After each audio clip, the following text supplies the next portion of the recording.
Hello, welcome back to my channel with me Muharawan Dimas Karya. Kali ini kita akan melanjutkan video series tentang algoritma pemrograman. Yang kedua yaitu tentang HTML atau Hypertext Markup Language.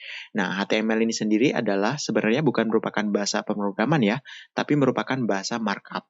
Apa itu bahasa markup? Jadi, bahasa markup itu adalah bahasa yang mengatur tentang bagaimana format suatu tampilan itu dimunculkan. Jadi, akan banyak kita tuliskan di sini yang tidak muncul di layar, namun mengatur bagaimana tampilan sesuai yang kita inginkan seperti itu.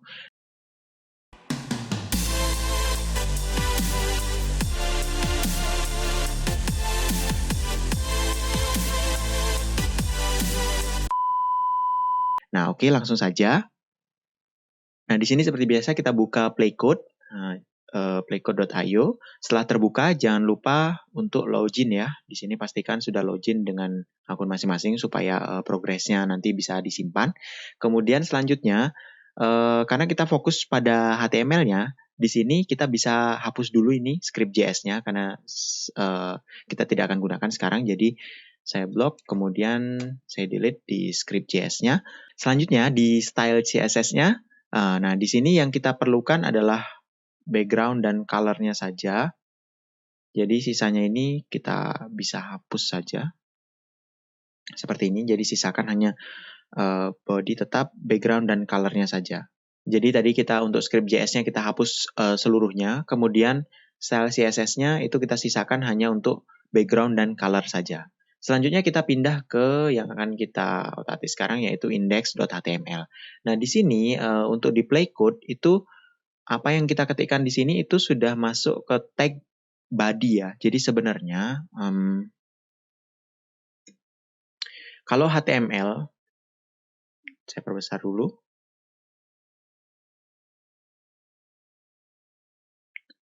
Jadi sebenarnya kalau HTML itu strukturnya adalah seperti ini. Ada head dulu, kemudian penutup tag-nya. Jadi ini adalah tag head yang berisi tentang informasi atau metadata dari HTML yang kita buat. Kemudian setelah itu ada body, kemudian di bawahnya adalah penutupnya, seperti ini, body. Nah, jadi disinilah, di dalam tag body inilah kita menuliskan konten dari HTML yang mau kita tampilkan. Jadi di sini, di Playcode itu sepertinya ini sudah merupakan tag body. Jadi kita tidak perlu membuat struktur utamanya seperti ini, tidak usah disalin di sini, tapi kita langsung isikan, anggap saja ini sudah ada di dalam body, sepertinya sudah diatur seperti itu. Nah, bagaimana? Ini coba saya hapus dulu ya, ini semua saya hapus dulu supaya kita mulai dari nol. Jika kita tidak menggunakan tag atau tag di file HTML, maka yang akan muncul itu adalah tulisannya itu secara langsung. Semisal, ini saya ketik nama saya. Nah, coba perhatikan di sebelah kanan, ini langsung otomatis keluar tulisannya. Jadi seperti itu. Apapun yang kita ketik di sini, kecuali yang menggunakan tag, yaitu buka kurung siku, itu akan muncul. Oke, seperti ini. Jadi, misalkan, nah, saya menulis seperti itu. Nah, perhatikan, di sini saya gunakan enter kan ya. Ini Dimas ini pada baris pertama, kemudian saya ini pada baris kedua. Namun jika kita lihat pada result-nya atau hasil tampilan dari HTML-nya, itu tidak ada enter, malah ada spasi. Kenapa seperti itu? Karena pada HTML itu jika kita mau melakukan enter atau berpindah ke line berikutnya, new line, itu harus menggunakan tag dari HTML-nya. Dalam hal ini adalah break atau BR. Nah, jadi jika saya ketikkan di sini, semisal BR, nah, maka perhatikan sebelah kanan, ini sayanya akan menjadi turun ke bawah. Saya hapus BR-nya lagi, nah, maka sayanya akan kembali pada baris pertama. Jadi gitu, ketika kita mau membuat tampilan dua buah kalimat yang satu ada di bawahnya, maka setelah kalimat pertama itu harus kita tambahkan dengan BR. Nah, inilah yang dinamakan tag dalam HTML. Tag dalam HTML itu dimulai dengan kurung siku, kemudian ditutup dengan kurung siku juga. Jadi buka kurung siku, kemudian ini kodenya, tag-nya, kemudian kita tutup dengan kurung siku. Nah, jadi seperti itu. Ini adalah contoh tag yaitu break atau untuk melakukan enter atau new line dari tampilan yang saya inginkan. Semisal di sini mau saya kasih batas saya mau kasih ruang kosong, kemudian di bawahnya saya isi kamu gitu. Gimana caranya? Kita enter dulu dengan cara menuliskan BR. Kemudian kalau di sini saya tulis kamu, maka kita perhatikan masih belum ada jaraknya. Jadi bagaimana caranya? Simpel, hanya tambahkan BR lagi di sini. Nah, seperti itu. Maka akan bertambah jaraknya di antara saya dan kamu di sini. Oke, seperti itu. Itu untuk tag BR. Apakah tag-nya itu hanya ada BR saja? Ada banyak sekali ya. Cuman di sini kita hanya membahas sedikit saja ya. Jadi yang berkaitan dengan JavaScript yang akan kita bahas lebih banyak berikutnya. Jadi mungkin kita banyak bahas input dan tombol dan lain sebagainya. Oke, jadi ini untuk mengenter. Kemudian, semisal di bawahnya saya mau buat kotak masukan. Biasanya kalau kita belajar algoritma itu kan ada input nanti ya. Input masukkan angka gitu misalnya. Di sini kita buat input. Gimana caranya? Nah, untuk HTML, caranya membuat kotak bagaimana? Kalau misalnya kamu di Word, caranya membuat kotak kan gampang ya. Tinggal klik insert, kemudian shape, kemudian tinggal klik kotak, tinggal seret saja akan jadi kotak. Nah, kalau HTML tidak ada GUI-nya seperti itu. Kita harus menggunakan kode. Kodenya adalah buka kurung ya, untuk kodenya itu buka kurung siku dulu, kemudian input tipe sama dengan teks, lalu tutup kurung siku. Nah, seperti ini. Nah di sini seperti ini. Nah, coba perhatikan, di sini akan langsung muncul sebuah kotak di sebelah kanannya kamu. Loh, padahal ini enter. Ya, karena di sini tidak ada BR-nya ya. Di sini tidak ada BR-nya, jadi otomatis akan nyambung langsung sebelah kanannya. Nah, ini saya jelaskan satu persatu. Ini adalah tag inputnya, di mana tipenya adalah teks. Jadi kita bisa memasukkan teks di sini.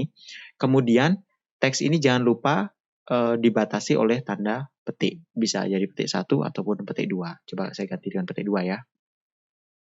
Di sini saya ganti dengan petik 2. Ya, jadi tidak ada masalah.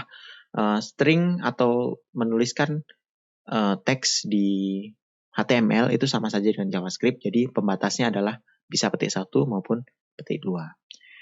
Nah, kemudian supaya agak rapi mungkin saya kebawahkan dulu ya. Di sini saya buatkan BR. Nah, jadi ini bawah. Sini saya isi T2. Saya kasih mungkin keterangan ini ya. Masukkan angka. Nah, seperti ini. Sesuai dengan yang saya harapkan, jadi ada perintah, kemudian ada kotak di bawahnya. Kodenya adalah seperti ini. Nah, selanjutnya di bawahnya itu saya mau buat tombol. Jadi di bawah sini saya mau buat tombol yang tulisannya adalah proses gitu misalnya. Gimana caranya? Kita tuliskan kodenya. Untuk tombol itu adalah buka kurung siku, kemudian tombol bahasa Inggrisnya button. Nah, untuk tombol itu jangan lupa kita tutup dengan seperti ini. Jadi garis miring button. Jadi ada beberapa tag itu yang harus ada penutupnya. Untuk apa? Untuk supaya kita bisa menuliskan di tengah-tengah sini. Tombol itu kan ada tulisannya ya.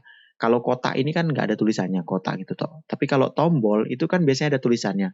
Proses atau lanjutkan atau apa. Nah, tulisannya taruh mana? Tulisannya taruh di tengah-tengah sini nih. Jadi di antara button dan garis miring button nih. Tulisannya misalnya proses seperti itu. Nah, maka tombolnya di sini tulisannya akan jadi proses. Oke.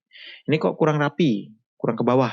Berarti di sini saya tambahkan, di sini saya tambahkan dengan BR, break. Nah, maka tombolnya akan berpindah ke bawah. Jadi itu bagaimana dasar dari penggunaan HTML. Nah, terus kalau saya tidak buatnya misalnya nanti ketika kalian sudah jadi web developer ya, mungkin buatnya tidak di play code, seperti apa? Apakah seperti ini? Ya, kita buat filenya, tapi jangan lupa ada struktur head dan body-nya. Nah, kodenya ini kita taruh di mana? Kodenya ini saya copy ya, copy, lalu saya taruh di body di sini. Nah, seperti ini. Jadi ini ketika nanti kita simpan menjadi file HTML, ketika dibuka di browser, munculnya ya seperti ini nih. Tapi karena di play code ini sudah otomatis, maka head dan body ini tidak perlu kita tuliskan di play code sini. Jadi cukup langsung isi dari konten HTML-nya. Oke, sementara mungkin itu saja yang kita perlukan. Jadi ada banyak sekali ya sebenarnya, seperti saya contohkan misalnya ada beberapa tag yang unik, itu seperti Mercury, walaupun ini sudah tidak ada yang pakai ya Mercury ini.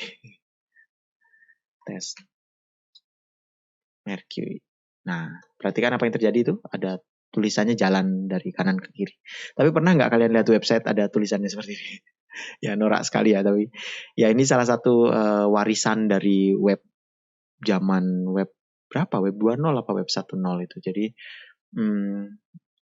warisan dari zaman dulu tag Mercury ini, tapi masih kompatibel dengan sekarang. Cuman jarang digunakan di website modern sih. Kebanyakan sekarang sudah menggunakan CSS yang kompleks seperti itu. Oke, mungkin cukup ini aja untuk part 2 dari algoritma pemrograman series. Untuk yang ketiga nanti kita akan langsung masuk ke JavaScript-nya. Oke, sampai ketemu di video berikutnya.